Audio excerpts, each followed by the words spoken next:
Hey guys, it's Mark from Ocaholic again. I'm back with the news for today and also a little bit of talking about today's review. Let's just go straight ahead. And today there wasn't much going on the news side of Ocaholic, so there are not too many news actually we produced today. Let's first have a look at AMD's quarter results for Q2 2014.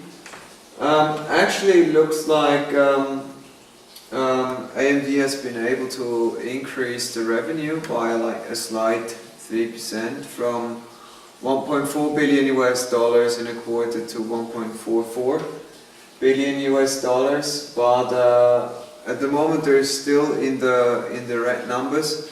So yeah, it's still not looking too good for AMD, especially because they have a lot of debts to pay off. In fact, they have to pay off like $2.14 billion, and that's quite a heavy burden to bear. And yeah, we'll see what AMD can do in the upcoming quarter. I mean, the console deal is already really helpful for them. It's bringing a lot of money to the company that otherwise wouldn't have flown. So yeah, we'll see. Difficult times still for AMD. Then there is a little product announcement on a MSI notebook. Actually, it's an ultra portable workstation they're announcing. And the thing features a 15.6 inch display, either with full HD resolution or 2880 by 1620, which they market as 3K resolution. Yeah, it's not like 100% accurate, but it's suitable for marketing purposes. Other than that, there is a Core i7 4710AHQ, which clocks at 2.5 GHz, up to 16 GB memory, and there are two M.2 slots. If you want to, you can buy the notebook with 256 GB of SSD storage. So yeah, in that case, that will be two 128 GB M.2 drives in RAID 0 or RAID 1 configuration. So you get either like very, very decent performance or integrated backup solution with RAID 1 mirroring function. Of course, there is Wi-Fi connectivity, Bluetooth 4.0, there are 3 USB 0.0 ports, there is a VGA out, an HDMI out, and a DisplayPort out, as well as a Thunderbolt port. And there is no talking whatsoever about the pricing yet, but we expect that this kind of notebook is going to cost about 2,000 to 2,500 euros, or maybe roughly the equivalent in US dollars. So yeah, we go with the next news. And already last week we've been talking about a leak on NVIDIA Shield tablet. Turns out that videocards.com, they now publish the entire slide deck. They're very good at that, the guys at videocards.com. They really like spilling the beans. And yeah, it turns out the NVIDIA Shield tablet will feature a 1920 by 1200 IPS panel, 8 inch. And it will also come with the Tegra K1, as it's like being already quite clear. It features 2 GB of RAM and some stylus thingy. The SoC clocks at 2.2 GHz.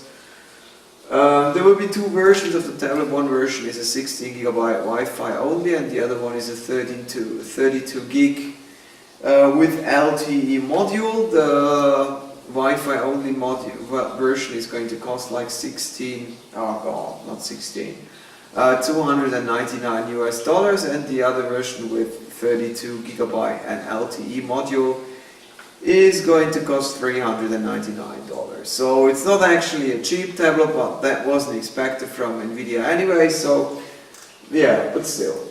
sounds like a decent offer, and we're curious what it will be able to do. Then we're off with another news. Yeah, basically, as I already said last week, I mean, there is every single day we can post something about new gaming peripherals that are being released or announced or updated or whatever. And this time it's Cooler Master. They're updating the Devastator pack combo, whatever you want to call it, which includes a mouse and a keyboard. And they say they changed the backlight or they added a second version of the kit with red backlight instead of just blue. So now you can choose between red and blue backlight, and the entire combo is going to cost you like $29.99, which is a gaming mouse and a gaming keyboard, which is actually really cheap. So next off we are with a news on, the second thing Cooler Master announced is that CM Storm, by the way, also the Devastator, that's a CM Storm product. CM Storm is the gaming brand from Cooler Master. So Cooler Master, CM Storm, they've announced that they will be reworking the Rapid Eye, Quickfire gaming keyboard. And originally that keyboard was only available with Cherry MX Brown switches, and you now can also have it with Cherry MX Red and Cherry MX Blue switches. So this also gives you some more you can choose whatever you prefer in case of mechanical switches, and that's always a cool thing. Price remains the same, $99.95 US. We guess it's the same also for euros, so 99.95 euros. And then Intel have announced that they'll be launching quite a few new CPUs, or actually they have announced a few new CPUs. It's entry-level CPUs, actually it's 4 Pentium processors and 4 Core i3 processors with either 35 or 53 or 54 watts TDP. It's entry-level parts. I mean, from an enthusiast's point of view, nothing really exciting, but still, I mean, if you want to assemble like a decent office PC or something like that with plenty of power, maybe even HT, then you go for the i3 version, which actually supports hyper-threading. These parts are quite decent. So there is actually a Pentium G3250, then there's a G3250T. The T is always the low power version, which features a little bit of lower clock speed, but on the other hand, lower TDP. So you can actually drive these things in a passive case without any issues. There is also Pentium 3450T, 3460T, which for instance comes with 3.5 GHz clock speed, 3 MB level 3 cache, HD graphics, DDR3 1600 MHz interface. This one is a 53 watts part, and it costs only $86. And then there are the Core i3 parts. There are also the standard TDP versions and the lower TDP versions, which in this case is 54 watts for the higher one and 35 watts for the lower one. And the most expensive part of them all is the new Core i3 4370. Clocks at 3.8 GHz, features 4 MB level 3 cache, HD 4600 unit, which clocks at 1150 MHz, 54 watts TDP, and price point $149 US. So these things, especially the Core i3s, they feature hyper-threading, so the performance is actually really decent, price is also decent. So as I said, if you want to assemble a decent office PC or a very cheap gaming PC, maybe you will consider buying this CPU. Other than that, there has been another news from Microsoft on the Xbox, or actually it's not directly from Microsoft, it's Microsoft. There are some leaks once again. The update for Xbox One in August will bring features like, for instance, God, what's it called?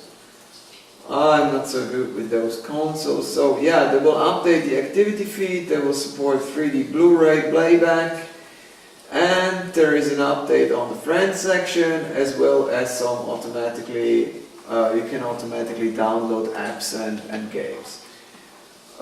Yeah, basically that's it. We expect the update to be out by the end of August. So yeah, we'll see. Then I think that's the most interesting news from today. Anyway, SwiftTech have announced their H220X, which is basically a all-in-one water cooling solution with a 240mm rad.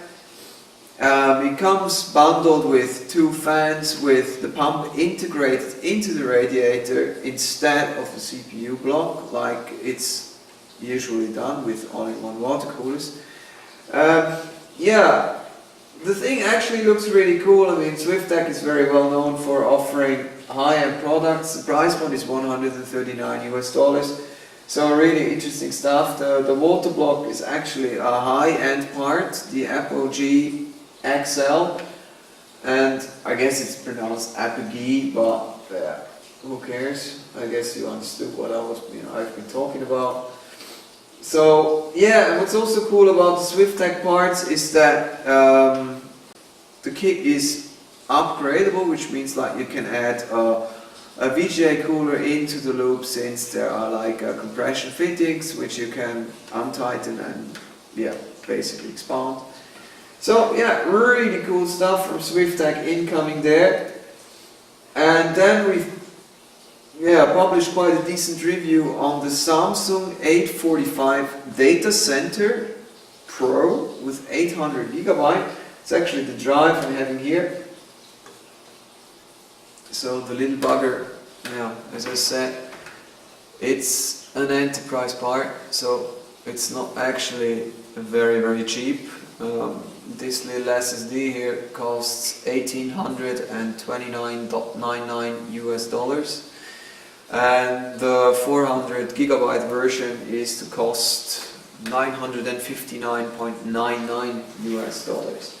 So it's really not cheap, but yeah, as I said, it's an enterprise grade SSD. It features Samsung's latest 3D V-NAND, which is their new stackable NAND. They're manufacturing it using 40nm lithography, and yeah, it's basically so-called stackable NAND, which solves two problems at the same time. I mean, it increases not only the endurance but also performance, and also in terms of scalability when it comes to density on the chips. It offers more flexibility. Like for instance, the dies, the NAND dies used on this SSD, they have a density of 128 gigabit, and those are actually 24-layer stacked NAND chips. And within the next 2-3 years, Samsung is going to release 48-layer NAND chips, and then 96-layer NAND chips, and the ones with 96 layers, Samsung is expected to reach like 1 terabit density per NAND flash die chip. So that in the end would mean if capacity could be 8 times as much as it is these days. So this is an 800 gigabyte drive, so in like a few years we can expect to see drives with 6.4 gigabyte or even a terabyte or even 8 terabyte if there is no over provisioning, because this drive actually features 28% over provisioning. I mean, it would be, judging by the NAND dies used, it would be a 1 terabyte drive. So yeah, we've written up a very thorough review on this drive with some really proper testing. We also spent some quality time on testing different Q depths. So yeah, like we tested QD1, QD4, QD8, QD16 and QD32.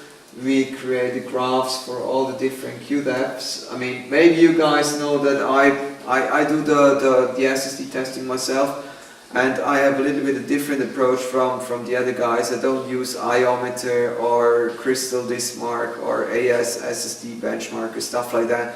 I personally use IOZone, which is a command line based storage testing suite, and it gives you, basically you can create all the other benchmarks using this program. So it gives me that kind of flexibility to also do very specific endurance testing, write basically scripts that the tests continuously run, and so on and so forth. I really prefer this kind of approach for SSD testing, but yeah, I mean, yeah, the other approach is also very, very thorough. I mean, it also depends on the interpretation of the reviewer. So yeah, that's been it for today. I mean, as I said, not really too much up, but I hope we have a little bit more tomorrow. Hiba is coming back from his holidays, so we will have some more reviews. Yeah, the formula review is still pending, the Maximus 7 formula. So yeah, we're really curious how this one is going to do. So guys, thanks very much for watching and see you tomorrow. Bye bye!